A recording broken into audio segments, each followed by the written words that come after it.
The feeling you can't hold. Everyone has experienced this at least once. A moment so subtle you almost miss it. A shift so quiet it doesn't interrupt your breathing. And yet for a fraction of a second, everything feels different. It doesn't arrive with noise. There is no dramatic music, no visual distortion, no sudden revelation written across the sky. It happens in the middle of something ordinary. You're washing your hands, you're waiting at a red light, you're listening to someone speak, nodding as if you are fully present. And then something tilts. Not the world, not the room, just your relationship to it. The air feels closer. The space behind your eyes feels wider. Time loosens its grip by a single immeasurable degree. You don't gain new information. You don't solve a mystery. But you feel as if you are standing at the edge of understanding something immense. Not intellectually. As if the fabric of experience has thinned and you are about to see through it. There is a strange clarity in that instant, a stillness that doesn't belong to thought, a sense that the noise of your mind has stepped aside, and behind it, something vast, something simple, something so obvious it almost feels embarrassing. You feel like you are about to recognize it, like remembering a word you've always known, like realizing you've been looking at the answer the entire time. Your body is still there, the world is still there, nothing external has changed, but you feel positioned differently, not inside the moment, not outside it either, somewhere just beneath it. The sensation is delicate. If you try to grasp it, it slips. If you try to describe it, it evaporates. Because the moment you turn toward it with this, the structure rebuilds itself. Thought rushes back in, language returns, identity reasserts, and just like that, it's gone. You blink. The room looks normal again. Your heartbeat sounds ordinary. The weight of your body feels familiar, and you are left with nothing but the faint echo of having almost understood something essential. You search your memory. What was it? What did you see? What changed? But there is nothing to replay. No image, no sentence, no clear idea, only the feeling that something opened and closed. Not because you were distracted, not because you weren't paying attention, but because the experience itself refused to stabilize. It's not frustration you feel afterward. It's something quieter, a soft disorientation, a sense that reality briefly stepped aside and showed you a crack in its surface, and then sealed it before you could look inside. You continue your day. You respond to messages. You finish conversations. You move through routines. Everything functions as it should. But somewhere beneath the surface of your awareness, there is a trace, a memory without content, a recognition without language, the undeniable certainty that you almost touched something fundamental, and whatever it was, you weren't meant to hold it.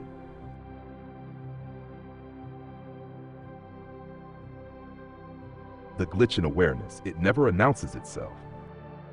There is no warning, no countdown, no visible distortion in the corners of your vision. The world does not flicker like a broken screen. Sound does not cut out. Gravity does not hesitate. Everything continues exactly as it should, which is why when it happens, you almost dismiss it. The glitch in awareness does not feel like confusion.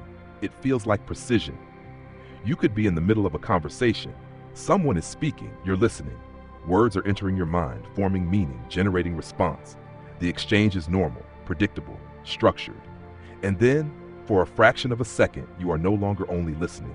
You are aware of the fact that listening is happening, not in an abstract, philosophical way, in a direct way, immediate, raw.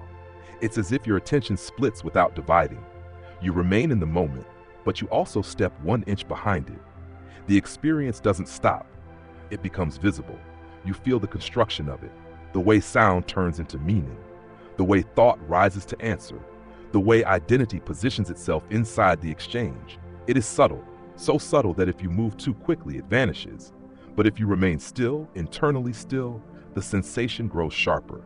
The world does not look different, but it feels processed, as if reality is assembling itself in real time, and you are briefly aware of the assembly. A blink, a shift, a thinness. You may notice it while walking alone at night. The streetlights hum softly, your footsteps echo, the air presses gently against your skin. Suddenly, the scene feels staged, not artificial, not fake, just arranged. As if everything you are perceiving, the light, the sound, the space, is appearing inside awareness rather than outside it. The boundary between you and what you see loosens. For a moment, the world does not feel external. It feels like an event happening within something larger, within awareness itself. And that awareness feels strangely impersonal. You expect fear, but it doesn't arrive. You expect euphoria, but that doesn't come either. What comes instead is neutrality, a still, almost clinical clarity, like catching the edge of a mechanism turning. The glitch is not dramatic because it is not an interruption, it is an exposure. Normally, perception runs seamlessly.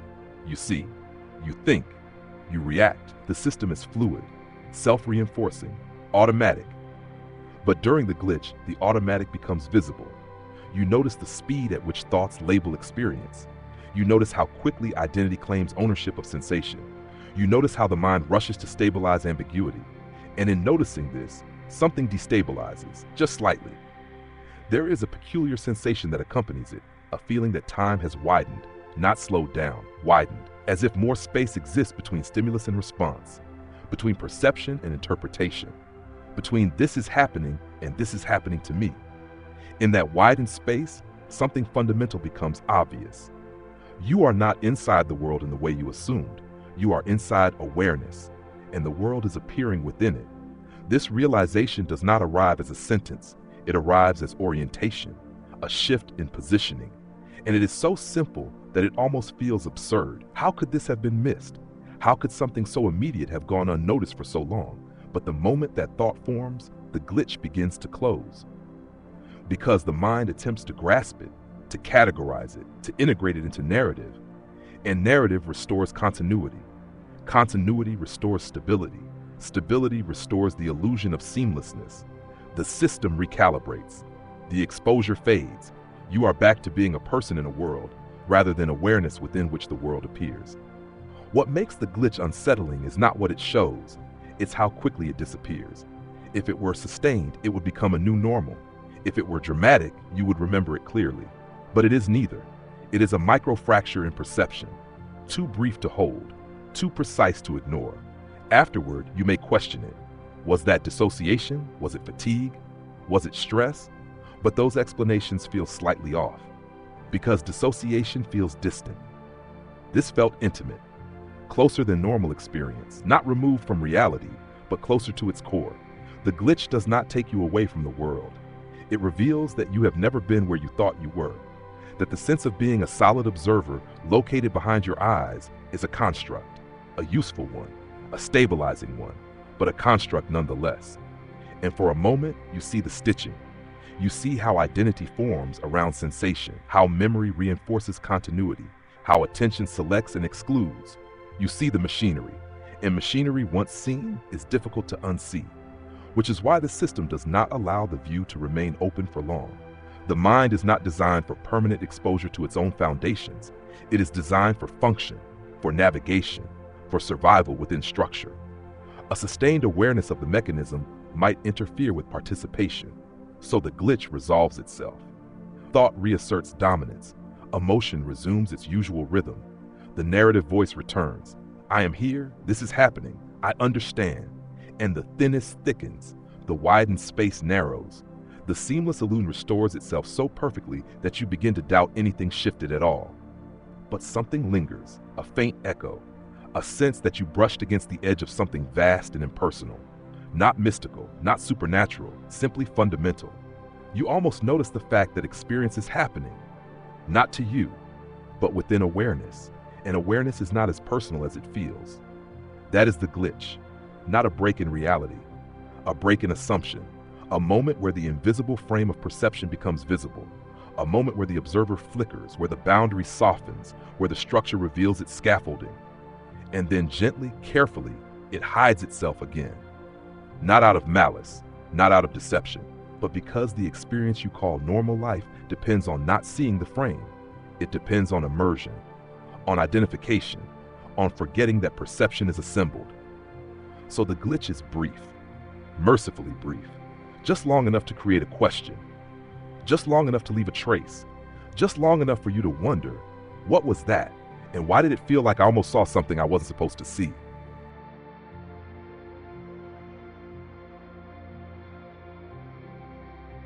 Why it vanishes. It never collapses violently. There is no rupture, no tearing sensation, no dramatic return to normalcy. It simply fades. One moment you are standing at the edge of something vast and indescribable. The next you are back inside language, back inside thought, back inside the familiar architecture of me and world. The question is not why the moment appears. The real question is why it cannot stay. Because if it were random, if it were only fatigue, stress, or imagination, it would behave randomly.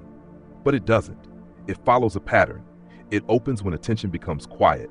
It deepens when thought pauses, and it vanishes the instant you try to hold it. That precision suggests something important. The experience doesn't disappear because it is weak. It disappears because something stronger reasserts control. Your mind is not a neutral space. It is a stabilizing system. Its primary function is not truth. It is continuity. From the moment you wake up each day, your perception reconstructs a stable narrative. You are the same person you were yesterday. The world is consistent. Time moves forward in a predictable direction. Events happen to you. This structure is so seamless that you rarely question it. But the moment you almost notice disrupts that seamlessness. Because in that instant, identity loosens. The sense of being a fixed observer begins to thin. Experience stops feeling like something happening to you and starts feeling like something happening within awareness. And that shift is destabilizing, not emotionally, structurally. Your nervous system evolved to navigate environments, not to question the fabric of perception itself. It needs a stable frame of reference. It needs clear boundaries between self and surroundings. It needs continuity to function efficiently. The moment you almost noticed erodes those boundaries, just slightly. It reveals that what you call self may be more fluid than assumed, that what you call world may not be as external as it feels, and that realization, if sustained, would change everything about how experience is processed. So the system intervenes, not consciously, not deliberately, but automatically. Thought rushes back in, analysis begins, language overlays the raw clarity. You start asking questions. What was that? Why did that feel different? Am I overthinking? And with each question, the mind rebuilds the structure, because questioning converts direct experience into conceptual processing. Conceptual processing restores identity. Identity restores separation. Separation restores stability. And stability dissolves the exposure. It vanishes because it cannot coexist with the narrative self. The narrative self requires solidity. It requires memory. It requires location. It requires a center. The moment you almost noticed reveals that the center may not be where you thought it was. It suggests that awareness does not belong to a person, that the person is an appearance within awareness. That inversion is too disruptive to sustain casually, so the mind protects its continuity. It does this gently. You do not feel attacked. You do not feel shut down. You simply find yourself thinking again, reacting again, identifying again. The window closes and the room feels normal. But there is another reason it vanishes. Attention itself cannot hold two incompatible frames at once. Ordinary perception operates within duality, subject and object, observer and observed, thinker and thought. The moment you almost noticed blurs that distinction. For a fraction of a second, there is just experience, without center, without ownership, without commentary. That state is simple, but simplicity is unstable within a mind trained for complexity. The moment thought arises and claims the experience, I am experiencing this unusual clarity, duality is restored. There is now a subject observing a state, and the original exposure disappears. It vanishes because observation reintroduces separation. It vanishes because the mind cannot experience the absence of self and simultaneously narrate it. The act of grasping recreates the grasper. And once the grasper returns, the illusion of solidity returns with it. There is also fear involved, not loud fear, not panic, but a subtle biological caution. The self model, your internal representation of who you are, is essential for navigation and survival. It coordinates behavior, it organizes memory, it predicts outcomes. When that model flickers even slightly, the system interprets it as potential instability, and instability triggers correction. You may not consciously feel afraid, but the body tightens almost imperceptibly. Thought accelerates. Identity recenters. The system prioritizes familiarity over revelation. Because familiarity is safe, revelation is unknown. An unknown to a survival-based system equals risk, even if the risk is purely existential, even if nothing external changes. Another reason it vanishes is because it has no object. Most experiences attach to something, an image, a sound, a sensation, a memory. The moment you almost noticed attaches to nothing. It is awareness recognizing itself. And awareness has no shape, no color, no boundary. There is nothing for memory to hold on to. Memory encodes events, but this was not an event. It was a shift in orientation. And orientation without content leaves traceable imprint. That is why afterward you struggle to describe it. You remember the feeling of almost, but not what was almost understood, because there was nothing to understand, only something to see. And seeing without conceptual content cannot be archived, so it dissolves into silence. Finally, it vanishes because the structure of ordinary life depends on immersion. You are meant to be inside the movie, not aware of the projector.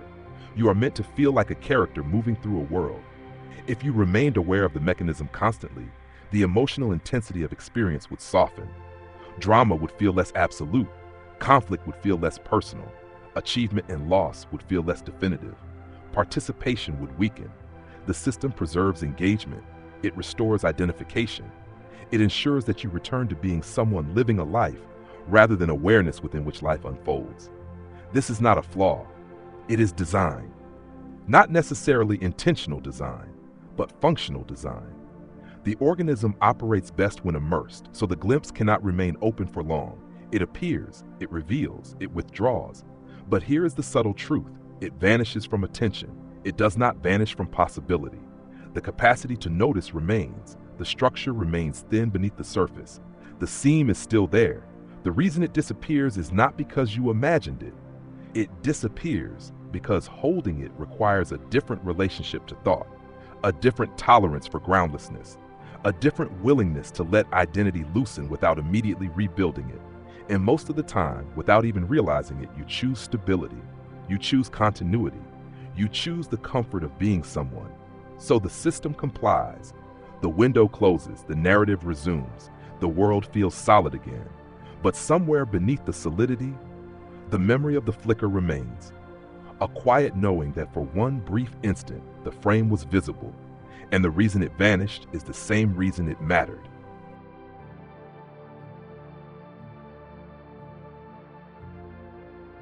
The system that protects stability. There is a structure beneath your experience that you rarely notice, not because it is hidden, but because it is constant. It operates so smoothly, so reliably, that it feels identical to reality itself. You wake up in the morning, and before your eyes even open, the system is already active. It reconstructs the sense of I. It retrieves memory. It reestablishes continuity. It tells you who you are, where you are, what matters, and what comes next. All of this happens automatically. You do not consciously assemble your identity each day. You inherit it, seamlessly, effortlessly. And because it is effortless, you assume it is fundamental. But it is not fundamental. It is functional. The system that protects stability is not concerned with ultimate truth. It is concerned with coherence. It is designed to ensure that experience feels consistent enough for you to move through the world without paralysis. Imagine for a moment if perception arrived raw, without filtering, without categorization, without narrative. Every sound would be equal, every sensation equally intense, every possibility equally real. There would be no hierarchy of importance, no stable center from which to interpret, no continuity to connect this moment to the last. Navigation would collapse, decision-making would freeze, identity would fragment. So the system intervenes, it filters, it prioritizes, it constructs. It tells a story so fluidly that you mistake the story for reality. That story has a protagonist, you. It has a timeline, past leading into future. It has causality. This happened because of that. It has boundaries. This is me, that is not me. And those boundaries are crucial. They allow you to survive, to function, to relate. But they are also assumptions, deep ones, invisible ones. The moment you almost notice threatens those assumptions, not violently, but quietly. It exposes that the sense of self may be assembled rather than inherent, that the boundary between observer and observed may be conceptual rather than absolute, that experience may be happening without a central controller. If this realization stabilized fully, It would alter how everything feels. Emotions would still arise, thoughts would still appear, but ownership would loosen. The intensity of identification would soften. And that softening, while liberating in one sense, is destabilizing in another, because the system equates identity with safety. Your nervous system evolved over millions of years to detect threats and preserve integrity. Integrity in biological terms means coherence, a body that functions as one unit, a mind that coordinates perception and action. The self model is part of that integrity. It binds experience into a usable whole. When the self model flickers, the system interprets it as instability, and instability triggers correction. This correction does not feel aggressive, it feels ordinary. Thought speeds up, internal dialogue resumes. You start planning, remembering, evaluating. The familiar sense of being someone tightens back into place. You do not notice this tightening because it feels normal, but it is active. The system is constantly scanning for disruptions to coherence. Anything that challenges the narrative continuity is gently smoothed out. Ambiguous perceptions are interpreted. Strange sensations are categorized. Unexplainable shifts are dismissed as fatigue, imagination, or distraction. Not because they are false, but because unresolved ambiguity is destabilizing. Consider how quickly your mind labels unfamiliar experiences. A sudden silence becomes awkward. A bodily sensation becomes anxiety. A fleeting clarity becomes overthinking. Labels are stabilizers. They convert the unknown into the known, and the known is safe. The system does not allow prolonged exposure to groundlessness. Groundlessness is the absence of fixed reference. It is the realization that awareness has no center, no boundary, no owner. That realization is vast, and vastness is difficult for a structure built on definition. So the system contracts, it restores edges, it rebuilds the frame. It ensures that you return to being a defined entity in a defined world. This is not a flaw, it is an evolutionary advantage. An organism that constantly questioned the nature of its own perception would struggle to react quickly to danger. It would hesitate, it would analyze, it would dissolve into abstraction. Survival requires immediacy, it requires conviction. The system that protects stability ensures conviction. It ensures that when you move your hand, it feels like your hand. When you think a thought, it feels like your thought. When you make a decision, it feels like your decision. Even though, under close examination, each of those processes unfolds automatically. The protection is subtle. It is not censorship. It is redirection. The moment awareness begins to turn inward deeply enough to see its own mechanics, attention is gently pulled outward again. A sound becomes prominent. A memory surfaces. A task demands focus. You are drawn back into content. Content restores identity. Identity restores stability.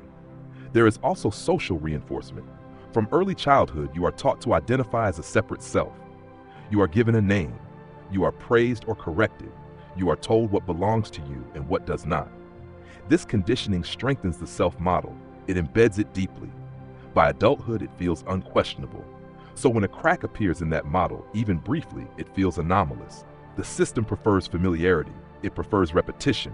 It prefers the known contours of selfhood.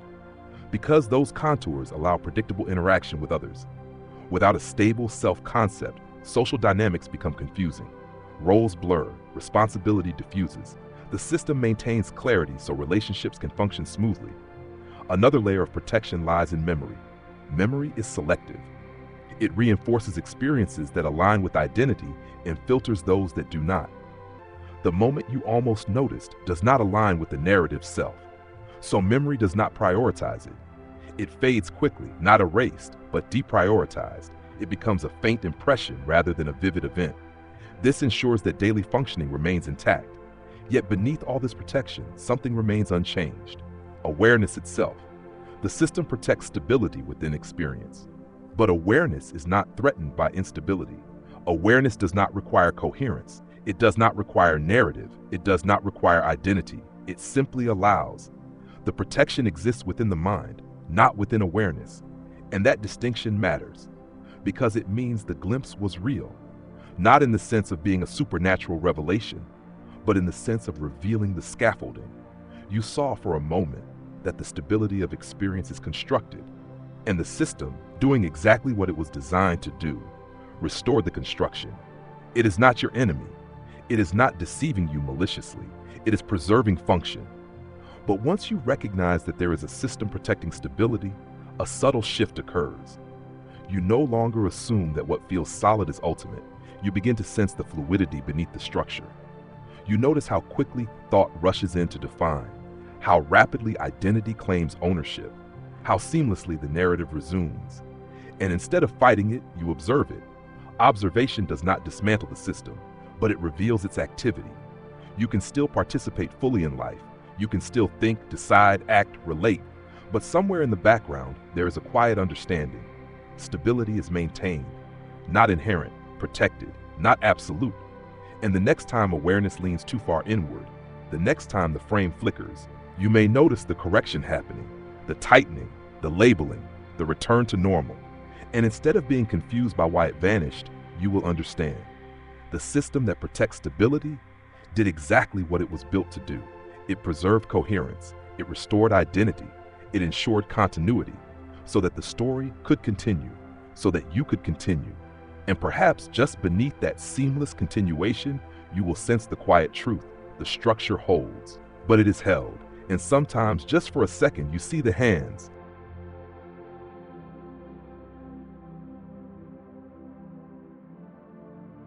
The after effect.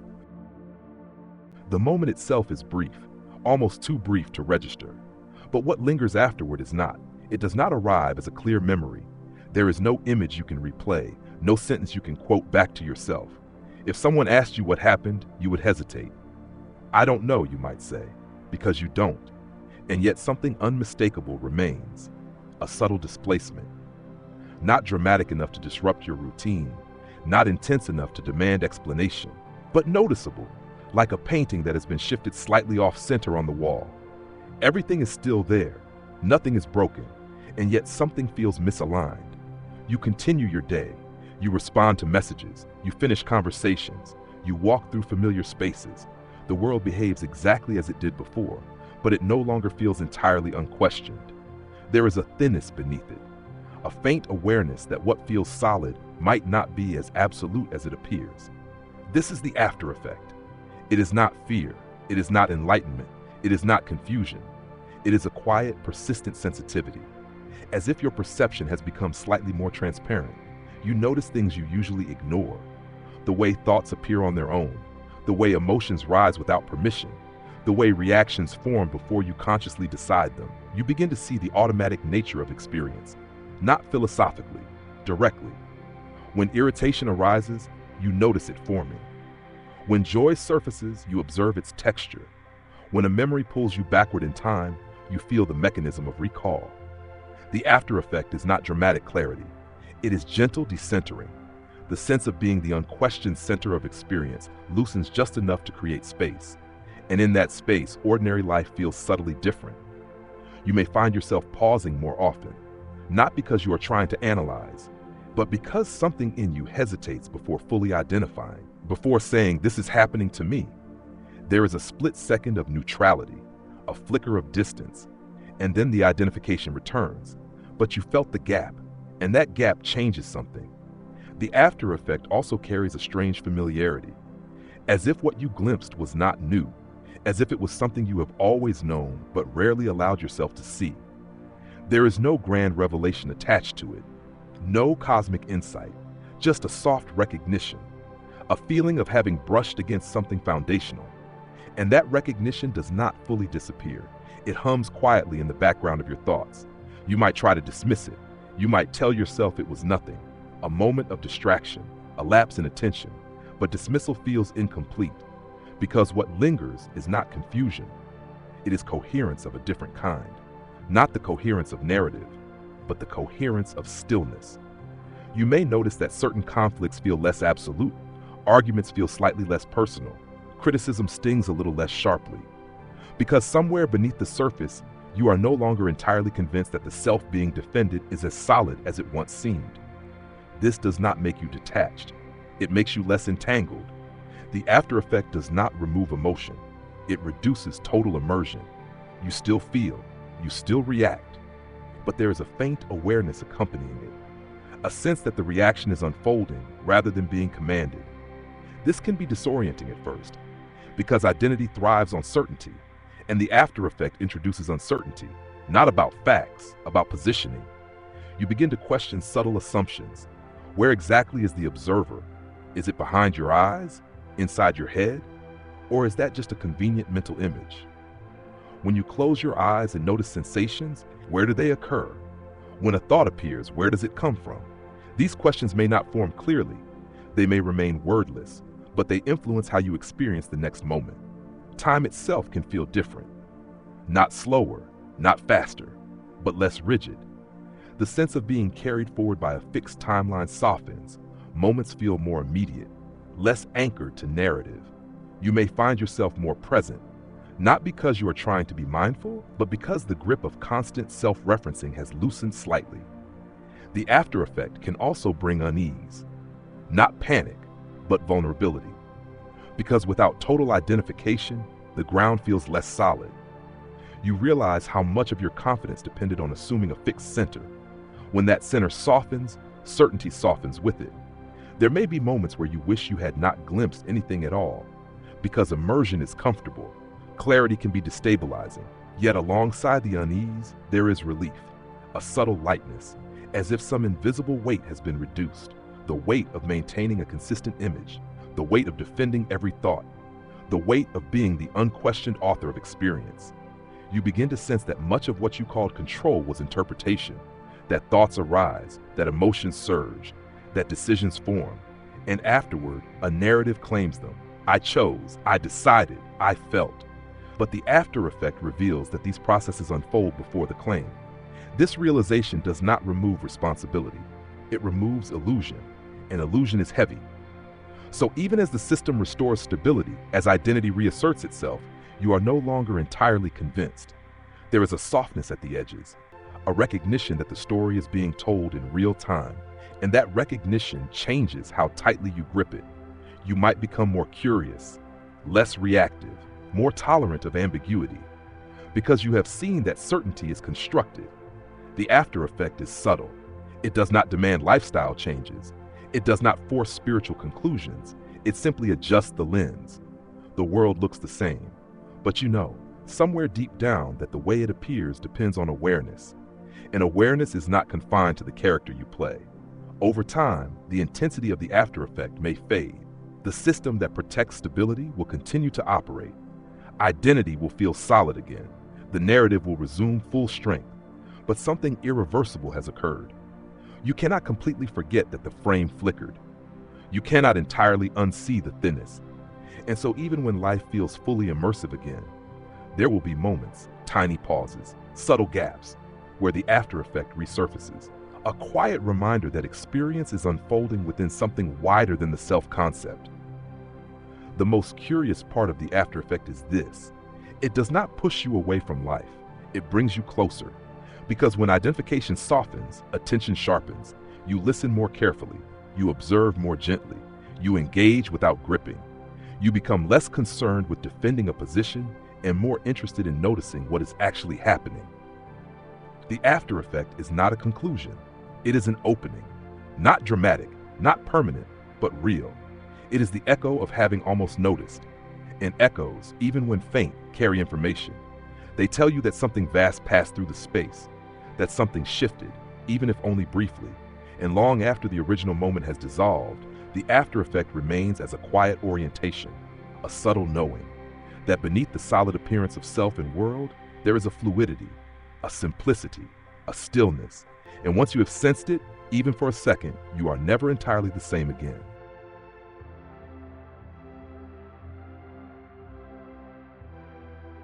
What you were close to seeing. It wasn't a hidden message. It wasn't secret knowledge. It wasn't some forbidden truth concealed behind reality.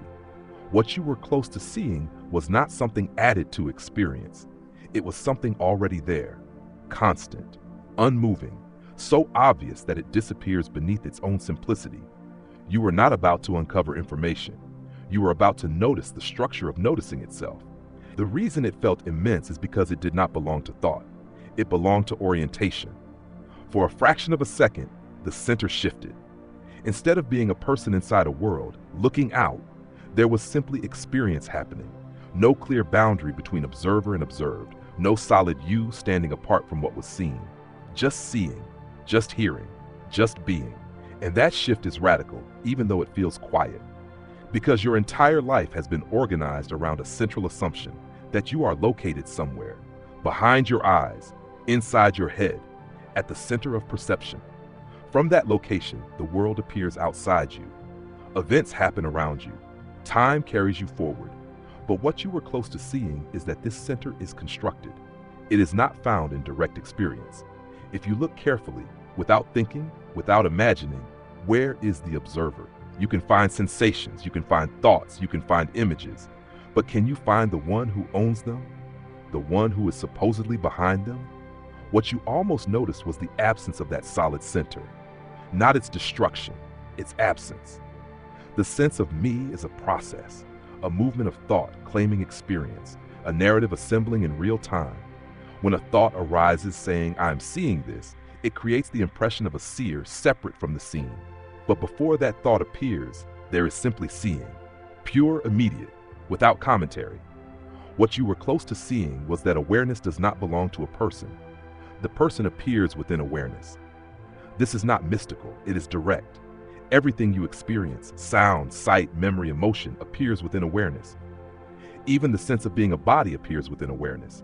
Even the thought, "I am aware," appears within awareness. So what then is aware? That question cannot be answered conceptually, because any concept appears within the very thing being questioned. You are close to noticing that awareness has no shape, no boundary, no center. It does not sit inside the body. The body appears within it as sensation. It does not exist in time. Time appears within it as memory and anticipation. It does not move. Movement appears within it as change. And because awareness has no form, the mind cannot grasp it. The mind searches for objects. Awareness is not an object. It is the field in which objects arise. When the moment almost stabilized, you felt something immense. That immensity was not complexity. It was boundlessness. The absence of edges. The absence of a fixed position. For a split second, the habitual contraction around identity relaxed. And without that contraction, experience felt open, uncontained, simple. This simplicity is difficult to sustain because the mind is trained to divide, to categorize, to separate, subject and object, self and other, inner and outer. But what you were close to seeing is that these divisions are functional overlays, useful distinctions, not ultimate ones. When sound arises, is it inside or outside? The sensation of hearing and the sound itself appear together. When a thought arises, where does it originate? It simply appears, fully formed. You do not manufacture it consciously, you witness it. The idea of authorship is added afterward. What you were close to seeing was that life is happening without a central controller. Breathing happens, thinking happens, feeling happens, choosing appears to happen. But if you examine closely, each process unfolds automatically. The sense of control is a story layered on top. This realization can feel destabilizing because identity is built around agency. I decide, I act, I choose. But in direct experience, decisions arise as thoughts. Actions follow impulses. The narrative self claims them. Ownership is retrospective. You are close to seeing that the self is an interpretation, a continuous commentary tying experiences together. Without that commentary, experience does not stop. It continues seamlessly. In fact, it becomes more immediate, more vivid, because it is no longer filtered through constant self-reference. Another layer of what you almost saw is that nothing stands apart from awareness. There is no external world independent of perception within your direct experience. This does not mean the world does not exist. It means that everything you know of it appears within consciousness. Color is perception. Sound is perception. Texture is perception. Even the idea of a universe beyond perception is a thought appearing now. You were close to recognizing that awareness is the only undeniable constant. Everything else changes. Sensations change, thoughts change, emotions change, the body changes, identity changes. But the fact of being aware remains, not as an object, but as the undeniable condition for all objects. And because awareness has no edges, it cannot be threatened, it cannot be improved, it cannot be diminished, it does not age, it does not move. It simply allows, for a moment, the illusion of being a separate fragment inside a vast external world softened. And what remained was wholeness, not mystical unity, but the absence of division. Experience was not happening to someone. It was simply happening, complete in itself. That is what you were close to seeing. Not a revelation about the universe, a revelation about perspective, a shift from identification with content to recognition of context, from being the character to recognizing the stage. But even that metaphor falls short, because awareness is not separate from the play. It is the space in which the play unfolds, and the characters, and the audience, and the light, all of it. The reason it felt almost embarrassing is because of its simplicity. It was not complex. It did not require belief. It required only looking without adding. And when you almost saw it, there was a quiet sense of inevitability, as if it had always been the case, as if nothing new was discovered, only something unnecessary was briefly removed. The removal of assumption, the assumption of separation, the assumption of ownership, the assumption of a fixed center. When those assumptions loosen, even slightly, what remains is not emptiness. It is openness, stillness, clarity, not dramatic clarity, but obviousness. So obvious that it hides beneath constant activity. You were close to seeing that the self you defend, protect, and narrate is a pattern within awareness, not the source of it. And awareness itself does not need protection. It does not require defense. It is untouched by what arises within it. That recognition changes the texture of experience. It softens fear. It loosens attachment. It reduces the urgency of maintaining a rigid identity. Not because life becomes meaningless, but because it becomes lighter, more fluid. The moment vanished because the mind rushed back in, because thought cannot tolerate centerlessness for long, because identity reassembled itself. But the glimpse was real, not as an event, as a shift. And what you were close to seeing remains true whether you notice it or not. Awareness is already here, before thought, before identity, before the story of you. And every time experience unfolds, it unfolds within that. You almost saw it. Not something hidden, something foundational, not something extraordinary, something always present. And perhaps the reason it felt so immense is because you were not discovering something new. You were recognizing what has never been absent.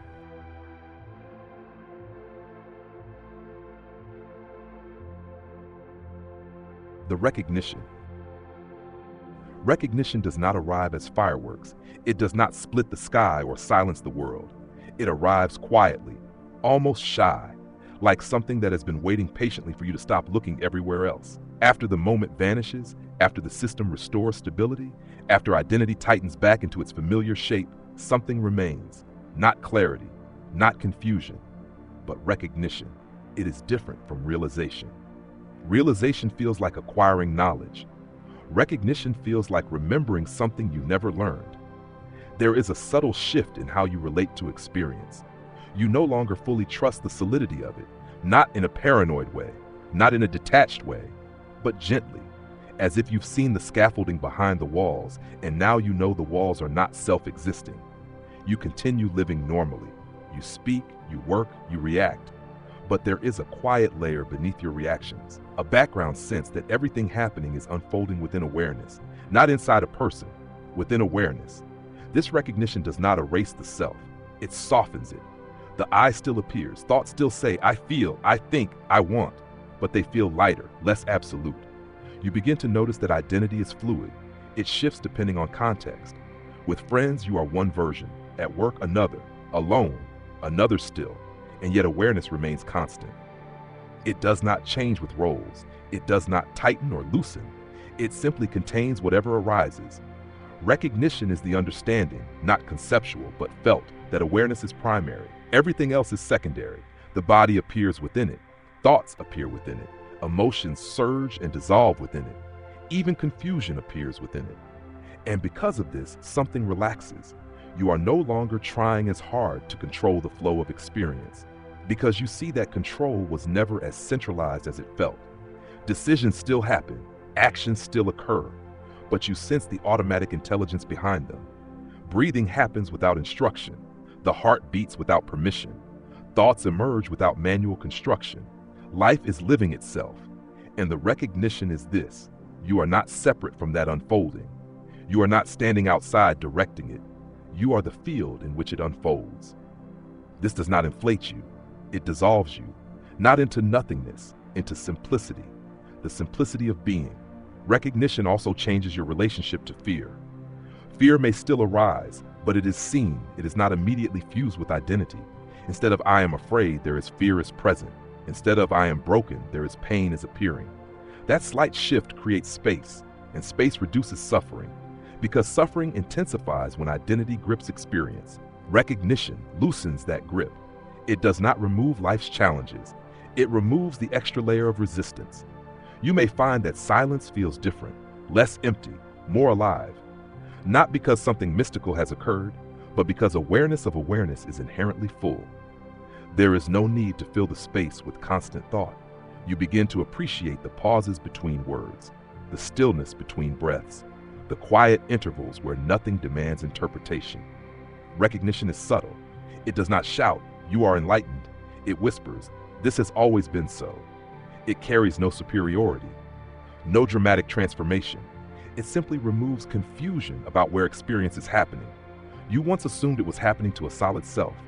Now you sense it is happening within an open field.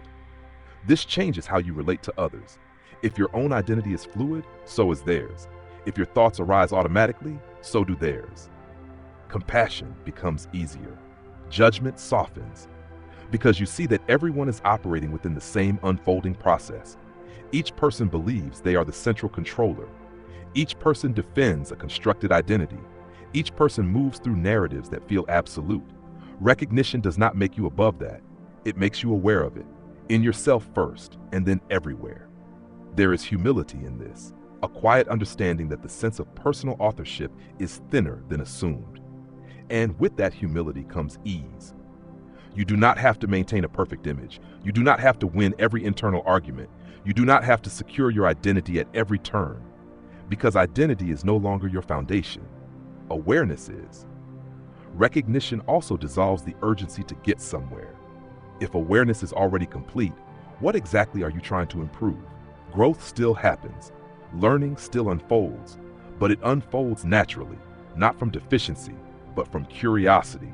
Life becomes less about constructing a better self and more about witnessing the unfolding of experience. This does not make you passive, it makes you present, deeply present. Because when you are not busy reinforcing a narrative self, attention becomes available, clear, direct. You begin to notice the texture of ordinary moments, the weight of a cup in your hand, the sound of wind against glass, the rhythm of your own breathing. These are no longer background details, they are immediate, alive. Recognition is not a conclusion, it is a reorientation, from center to openness, from ownership to allowance, from contraction to space. And once it happens even subtly, it cannot fully reverse. You may forget, you may get lost in identity again, you may react intensely, but somewhere beneath the reaction there will be a faint knowing. This too is appearing, this anger, this joy, this confusion, appearing and disappearing within the same unchanging field. Recognition does not make you special, it makes you ordinary in a deeper way, because it reveals that what you are is not separate from what is. There is no boundary dividing awareness from experience.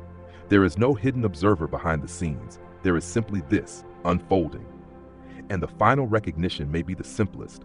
You were never meant to hold the glimpse. You were meant to be it. Not as a concept, not as an achievement, but as the quiet fact of being aware. Always here, before thought, before identity, before the story. Recognition is not something you gain. It is something you stop overlooking. And once seen, even faintly, it changes the way the entire story feels. Not because the story ends, but because you no longer mistake yourself for only the character. You recognize the space in which the character appears. And that space has always been you.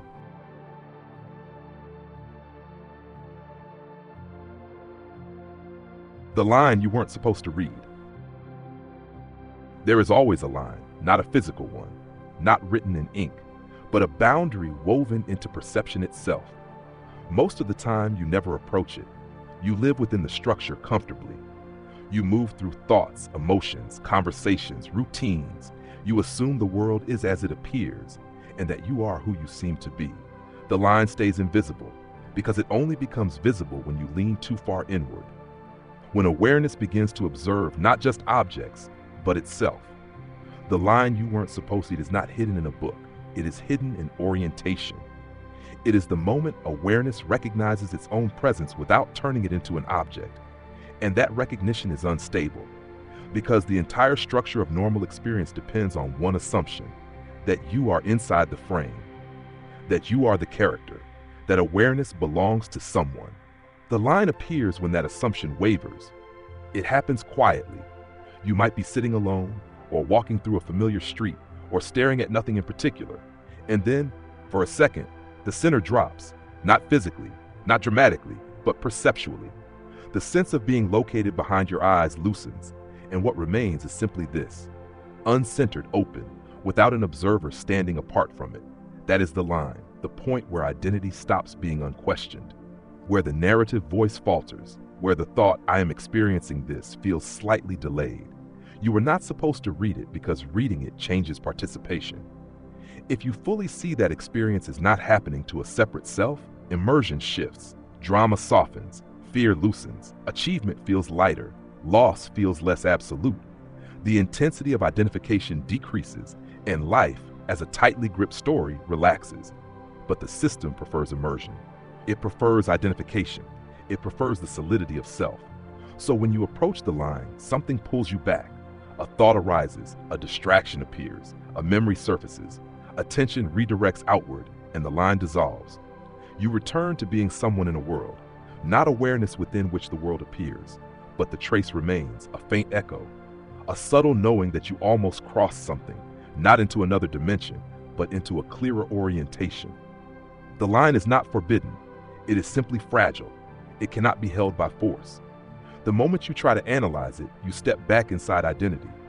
The moment you try to explain it, you convert it into concept. And concept rebuilds separation. The line only reveals itself when there is no attempt to grasp it, when awareness rests without reaching, without labeling, without claiming.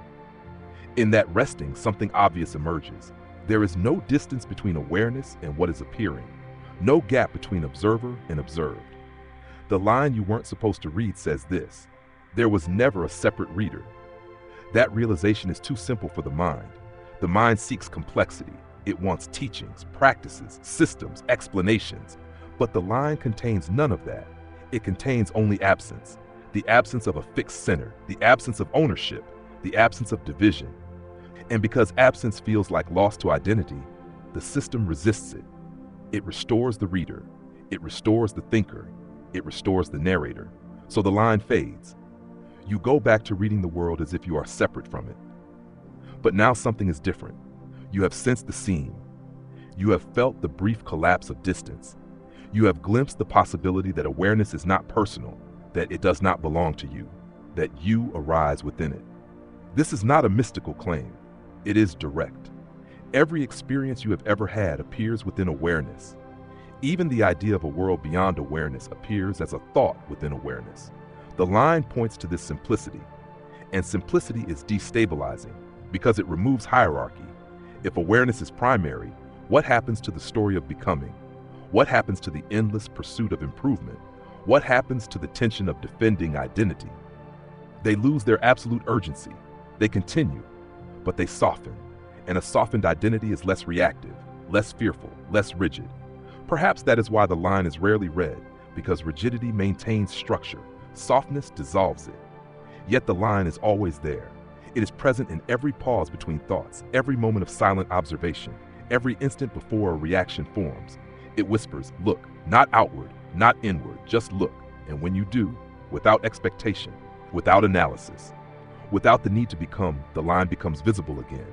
Not as text, not as language, but as a shift, a centerless clarity, a quiet obviousness, the recognition that what you are is not confined to the character you play, that awareness is not located, not bounded, not owned, and that the story of self unfolds within it like weather across an open sky. You were not supposed to read it because reading it changes how the story feels. It does not end the story, it reframes it. The character continues, life continues, but the weight of absolute separation lightens. The fear of dissolution weakens. The compulsion to defend identity softens, because the line revealed something undeniable. Awareness does not need protection. It is already whole. The system may continue to pull you back into identification, and that is fine. Function requires it. Participation requires it. But once you have seen the line, even briefly, you cannot entirely forget it.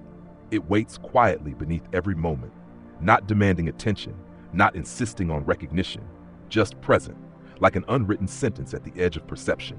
And perhaps the final truth of the line you weren't supposed to read is this: it was never hidden, only overlooked, because it was too close. Closer than thought, closer than identity, closer than the idea of you. It was the space in which all of this has always been appearing. And even now, as these words are read, that space remains, unmoved, unwritten, but undeniably here. Shadows crawl where the light won't go. A silent wind, it starts to grow.